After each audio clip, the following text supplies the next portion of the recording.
Hello, my name is Eric Roeder. I work in business development for Codilation. We're a team of website developers, software engineers, and just overall super nerds.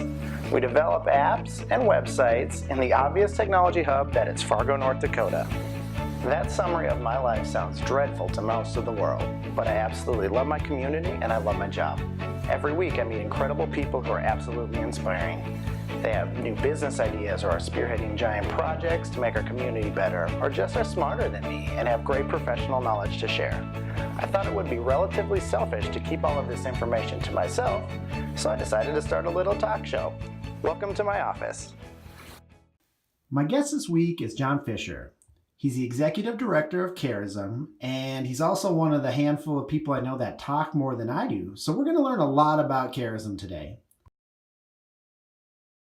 Thank you, everybody, for being here. My guest this week is John Fisher, the director of Charism. Executive director of Charism. That's a $5 word at the front, so we got to have it. Okay, executive director of Charism, John Fisher here. Can you tell us a little bit about yourself, John? Sure, yeah. I was born and raised in Nashville, Tennessee, Southern boy. Our weather is not like this down there, let me just tell you. Not at all. But moved up here 10 years ago and have had the pleasure of working in the nonprofit world, but I'm also a pastor. I like to say I moonlight as a pastor. You moonlight. There's a lot worse things you can moonlight as, or maybe there's not, depends on how you view it.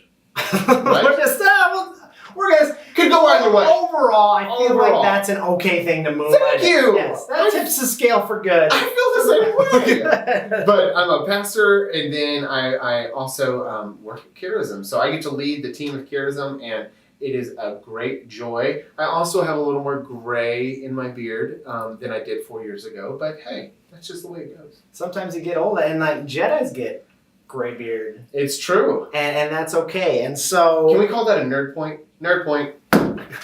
We have so many nerd points at Codilation that like 7 gazillion to John's 1. so a lot of people that I talk to, they know Charism. Yeah. They know, they've heard of Charism. And I get that a lot. And in my role too, a lot of people, here's Codilation. Well, what does Codilation even do? And my nerds build apps and websites, and they're great at it. So now that we've cleared that up, That's killer. what does Charism do? So when I came into this role, that was something that I heard often.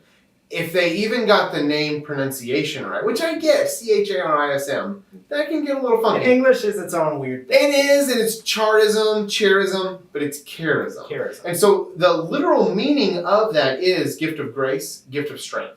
And that, I think, sums us up well. So we've been around for 25 years working with the at-risk community in the FM area, and that's just a lot of big words that mean we help people that need help. That's what it is. Yeah. We are dispensing grace and strength to people that need it the most, people that might not have a chance otherwise.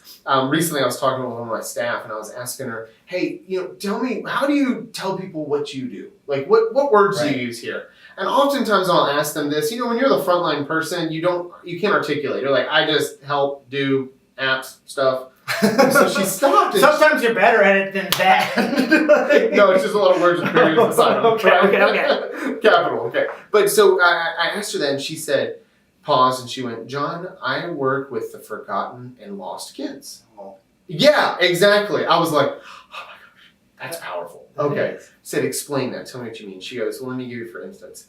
So her role is she works with kids that are struggling attendance-wise, their academics are going down, or their behaviors are getting worse. And so she said, when I have a kid, second, third grader, that comes into my program, in my program, I'm working with them, they don't show up for school one day. And what do? I call their parents. I check with the office, are they here? No, we haven't heard anything. So then call their parents. And I call the parent, and sometimes the parent sounds like they just woke up and they have no idea where their second or third grader is. She goes, that kid has been truly forgotten in that moment. And if I wasn't looking for them, if I wasn't being the proactive one to find them, who would? And it was just silence after that. And like you take that story, that's who we are. And I got goosebumps. Like, I get powerful. It's powerful. That's a powerful, and it's a need. It is a need, and because we have sweet, well-intentioned kids that are out there. I mean, they're kids. What What have they done to deserve that? They have it. And that's not every story. We work with some great families, some fabulous situations. But at the end of the day, we're working with that at-risk community. And the reason they're at risk is a whole laundry list of reasons. Some within their own responsibility and many outside of their own responsibility. But what we do is we dispense grace and strength to them with after-school programming, in-school mentoring. We run a food pantry, and we do all these fun events, bringing our at-risk community and the community at large into a positive interaction together. Okay, well that clears that. How many words was that? That was more than my 2 It was sentences. a dissertation. But it was great, and that paints a really good picture of what charism is and what it is to Fargo. And kind of to piggyback off of that, I actually have a business chart this week painting a picture about you. So we have our business chart here. Okay. And A business chart? yes, it explains all sorts of business. And so we have This sounds intense. this is every meeting I've ever heard you be a part of. Oh, And no, it's- I know where this is going. it's just you're a nacho savant. And It's not on my name That's- tag. We need to adjust that. we do. And there's normal human beings. Okay.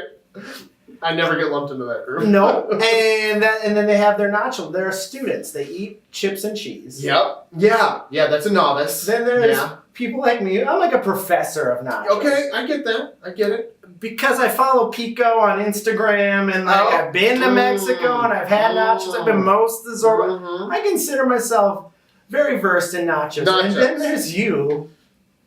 Thank you. You're the nacho Thank you. Dumbledore. You're respected amongst professors about how brilliant you are in your nacho knowledge. So this is, you charted this out. Yeah.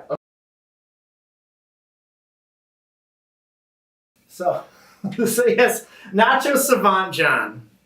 I try to help each one of my guests out every week with my audience and exposing them to what's going on in your world. Okay. And you guys have a really big event coming up. We do. So February 14th, if you don't know, kind of a big deal, Valentine's Day.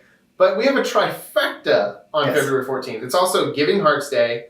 Go to impactgiveback.org. Charism, thank you. Part 3, which is really cool, it's Big Band Night. And this is the first year, so I'm going to talk up Eric Roeder here, but then also Eric Miller, the entire Big Band Night committee.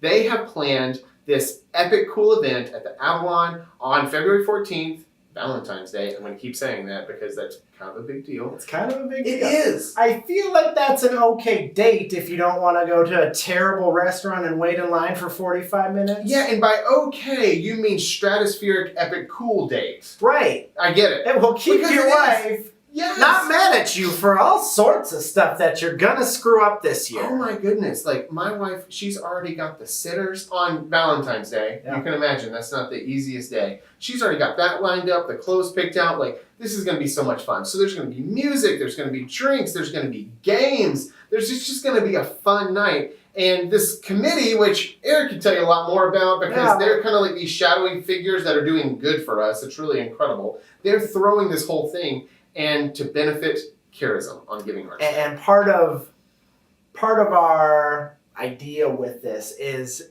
we made, and the overall goal of this is we made this giant check, and I want to thank my old place of employment, Science for Work.